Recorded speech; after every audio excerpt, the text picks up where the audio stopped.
What was the very first psychological trick you learned that blew your mind?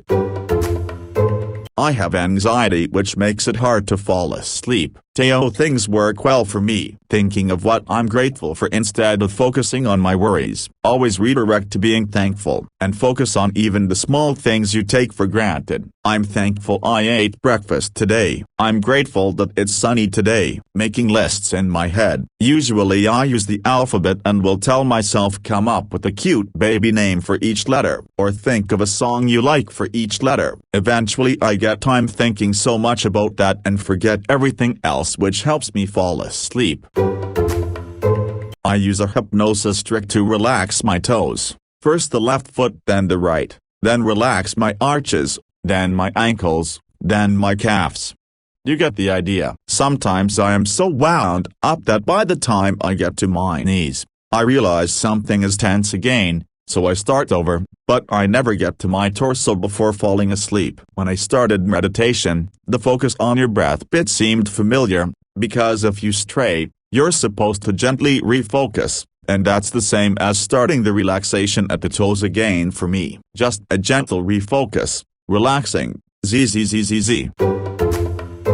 Part of my job is compliance inspections, and I use this one all the time. Ask a question, let them answer, then just don't say anything for a couple seconds. Many people will fill that silence, often with more details about whatever you just asked. This is especially true if they were expecting some sort of the validation of their answer and you didn't give it right away. They'll feel like they need to say more because you're not satisfied with whatever they said so far. I've used this trick during a dispute with someone I did business with who didn't want to pay the full amount. They tried to justify their reasoning and I just sat there staring at them, not saying a word. This made them very uncomfortable and they started babbling and well, they lost that argument and I walked out of there with the check for what they owed me. They later told my business partner that I made them nervous, which made me laugh because I am not an intimidating person. I just know when to let other people dig their own holes. This was something I learned to do early on because I wanted to learn from everyone, whether it's facts or their perspective. This was easy with a group as everyone's just ready to jump in with something, but had to learn that just listening doesn't fly so well with one-on-one conversations. I started sharing a short personal opinions or anecdote and or ask questions to keep the discussion going and so the other person doesn't feel like they are the only one talking. But major content of the discussion is usually made up of the other person's dialogue and I try to pick up as much knowledge, wisdom, or information from it so that I can become a better person from it. I'm quite deaf, so when I'm having a conversation I stare at the face intently and read lips. There is a delay in processing and sending to my brain, then making a considered response whilst making sure I've understood correctly. This happens quickly, but not as fast as a normal conversation, but it gives the impression that I'm taking in everything they said. Because I've been 70% deaf since 4 years old, I can read body language as well as lips. As a barman, even if I can't hear a word a punter is saying because of music etc., I know if someone is trying to be funny, if they are saying something sad, or if they're drunk and stating an opinion they'll assume I'll agree with just by reading their face. I know how to react in the way they are expecting, whether it's a chuckle at the correct time, a downturned mouth in sympathy, or saying mate, you're right. Everyone says you're a great listener and I find it quite funny. I struggle hard to appear normal so many times a day, but this one facet turns my disability into an ability. As a former reporter, I use this little trick regularly for 31 years. No, absolutely that wasn't our intention. Silence. Well, of course we knew there was a chance it would happen despite our intentions. Silence, with the stare. Well, we were hoping for X to happen, and one Y happened instead. We thought it was a happy coincidence for us. Silence, stare, frown. Well, of course we'd be fools if we didn't recognize that Y was maybe even likely to happen. In a blink, they've gone from, no way we wanted that to happen, to we knew it was going to happen all along.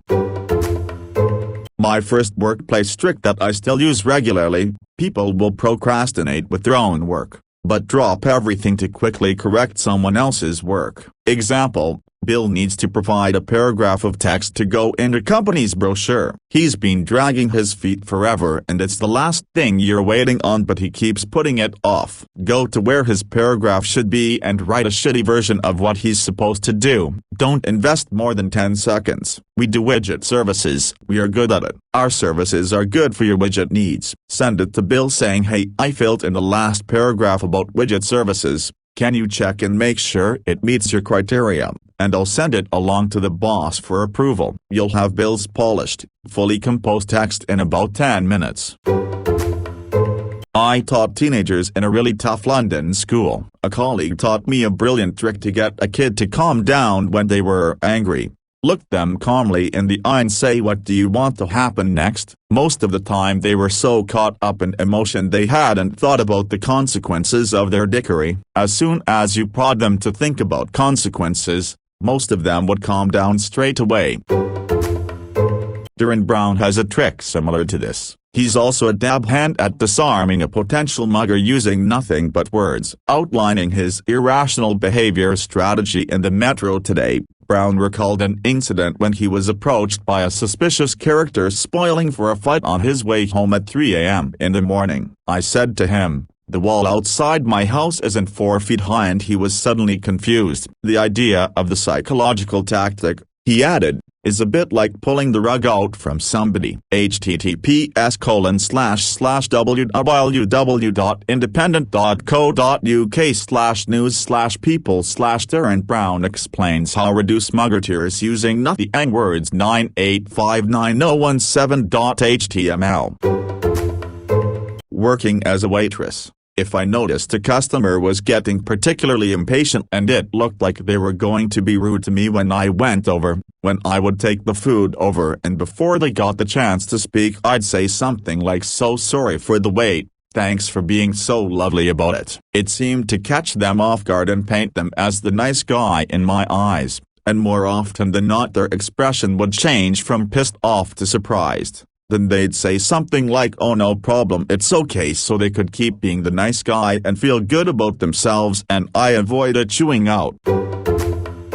This reminds me, at my customer service job, if a caller starts bitching incessantly I feign outraged with them as though we're two buddies pissed off about the same thing. Often I remove my headset so I don't have to hear a grown man behaving like a toddler, and I interject with acknowledgement noises, and then when they shut up I just proceed with resolving the issue. They realize it would waste more time to explain to me that they're mad at me and not with me, and they piss themselves off for not being enough of a nuisance and just drop the whole act. Or sometimes they respond back with twice the outrage on their behalf and they're embarrassed like, "Okay, it's not quite that big of a deal." Absolutely this. I used to work at a call center, and we'd often have 1+ hour hold times before they got a representative. I would always say, "Thank you for calling, shitty company, and thank you so much for your patience and understanding" as part of my greeting. This alone used to quell most conflict. Coworkers who didn't do this reported way more upset people. When they would bitch, I'd always paint them as a good guy and feign empathy. "Oh wow, I'm sorry you waited an hour. I know I'd be in a bad mood, so I appreciate you being so pleasant and not taking it out on me." Worked 99% of the time. Oh yeah, little kids are so easy to manipulate. Reverse psychology. Making things a game or a challenge. "Clean up your toys." "No." "Clean up your toys." "No." "Fine, don't clean up your toys. I don't want you to." "I'm going to clean them up." "No. Please don't." I used it so much on my combative child that I was a little worried it'd mess him up. TBH. "Clean up your toys." "No." "Clean up your toys." "No." "I bet you can't clean up your toys before the timer goes off." "Yes I can." "I bet you can't." "I'm gonna clean up more than you." Isn't this the whole "I'm not a doctor but" thing? Logically, if someone says they don't know what they're talking about before speaking on a topic, you should be less likely to believe them. Instead, saying something like that makes you seem more modest, self-depreciating, or able to recognize your own shortcomings, which makes people more likely to believe you. "But I'm not a doctor, so."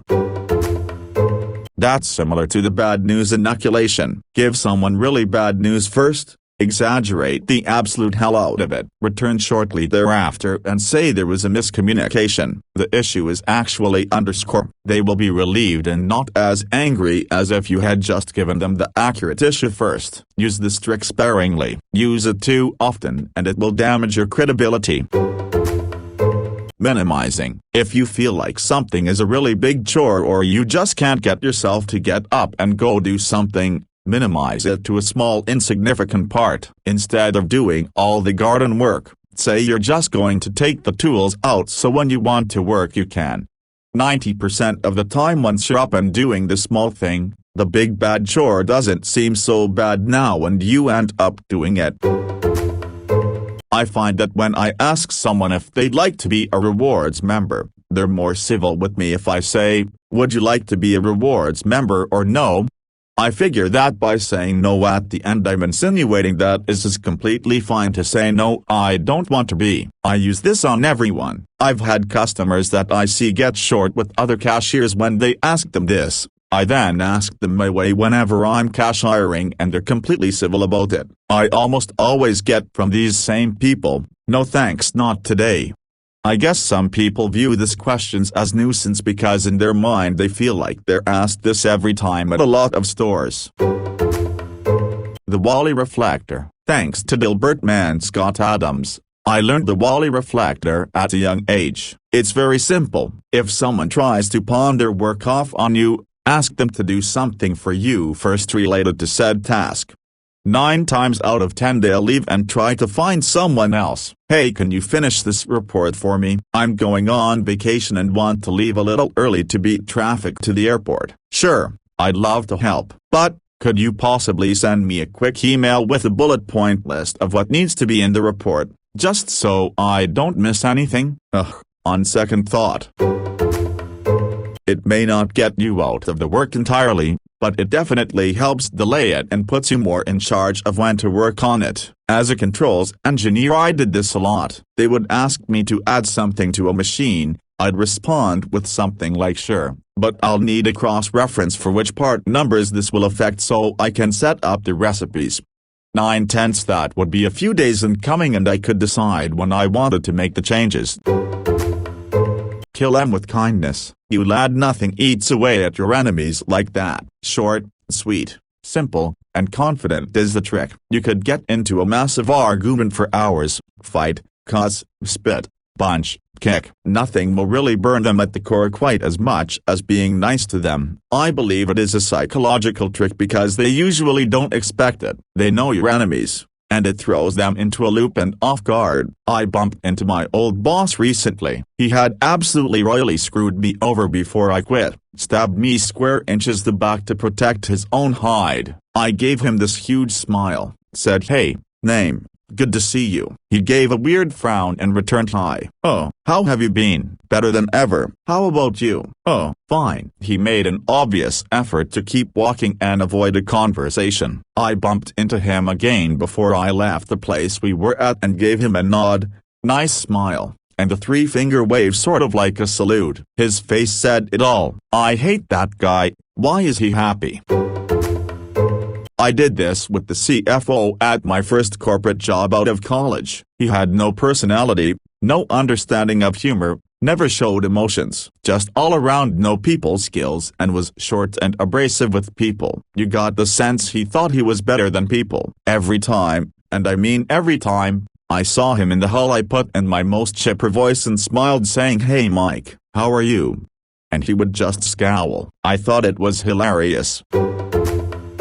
The Ben Franklin effect. Edit. Here's more details about it. Ask for a small favor that you can easily return later on. For example, ask to borrow $5. Return them the $5 as soon as possible. Or ask to borrow a book, and return the book in good condition with a thank you note. The person will feel good knowing they've done you a favor, and that will produce favorable feelings towards you. Also, if you return the favor well, they will see that you are responsible and that you acknowledge the niceties others do for you. Note: this effect will backfire if you fail to return the favor well, for example returning a borrowed item in horrible condition. It will also backfire if you ask for too many favors from the same person. For example, A classmate borrowed a mechanical pencil from me. At the end of the period, instead of returning it with a thank you, he left it on the desk, having snapped off the plastic clip part and taken the eraser down to a nub. It's a small thing, but it showed that he's disrespectful of others' property.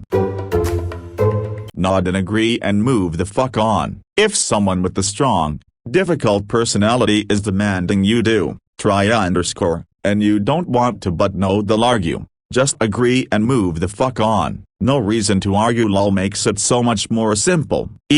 Barb, you really need to use this brand of diapers. They're the best. I've had 22 kids. Me? Oh awesome, thanks for the tip. End of story. They never ask again. They just want to talk, to put their input in anything. Lol. If you want to be involved in any work environment, or feel like an insider during work, you gotta greet everyone you meet right away. If you miss them, turn around, go back, and say something like sorry, I didn't catch your name. I'm _ If you don't have time, then take the next chance, even if it's just a hi or a wave. People will see you as assertive and approachable. It doesn't really matter if you're introverted and don't speak to them for the rest of the day or whatever. It kills most of the awkwardness associated with being social with people you may or may not know. Plus, it sets you up for healthy teamwork. So I used to write standard operating procedures for other departments. I laid the framework and then submitted them to an appropriate department manager for the details. One particular manager was always too busy, and I need their input in a timely manner because then it was my job to clean up the document formatting and submit it for higher approval. If the manager didn't do his part, the whole chain was bottlenecked and it would be me scrambling at the deadline date. So I started making intentional mistakes in the written procedure. Turns out he was reading them but not making the edits. As soon as I was wrong, he suddenly had time to edit them. A therapist told me that anger is a secondary emotion and should be treated like a traffic light. You should stop at yellow before jumping to red. Ask yourself, what was the first thing come to your mind triggered you? Is it being angered, feeling trapped, unheard, insecure, etc.? Because your first thought is what you actually feel. Your anger comes last. I'm a calm-natured person, rarely get angry. This advice helped me to identify my weaknesses and anxiety. You can apply this to any emotion, not just anger. People who feel guilty will over-explain to justify their actions. I do insurance claims. I don't need to know why you backed into a pole. I don't care. It's covered. All I need is the incident and damage description. But man, some people feel so bad about it. They won't stop going on about how the sun was in their eyes but they should have looked better and they can't believe it happened. And they have a reversing camera and sensors which were supposed to help but they didn't, and they're so angry with themselves and it's a new car and they can't believe they've done this. Alto Music Festival a few years back. I read about this somewhere and it stuck with me. So I was challenging the people I was camping with to rock paper scissors, winning a few games in a row. Another comp site buddy was calling BS on me. I said to him, pick anyone here at the festival and I'll beat them. So off we went looking for his champion. No one was interested in this pair of pissed funnies till he shouted, if anyone can beat my man here at rock paper scissors, you win a beer. After a few games we had somewhat of a crowd around us. He was struggling to carry all the beers. I won 19 in a row. Best of 5. Paying someone a compliment before a difficult conversation or fight, specifically, one tied to the value in your opinion of them. For example, I really appreciate the mature, level-headed way you handled yourself in our last discussion, or your patience and understanding in situations like this is something I really admire about you. It's the upgraded, more subtle version of the thank you for your understanding line you see in customer service a lot. The I and me pronouns are important, as it changes a generic compliment into an opinion or feeling you have about them. It sets a subconscious goal for the person that they will often try to live up to. It's like the subconscious goes, why yes, I am those things, let me prove that you're right, but also adds a little weight that your opinion of them will decrease if they don't. Sometimes I feel bad for using it, because it's almost too manipulative, especially if I'm lying about that opinion.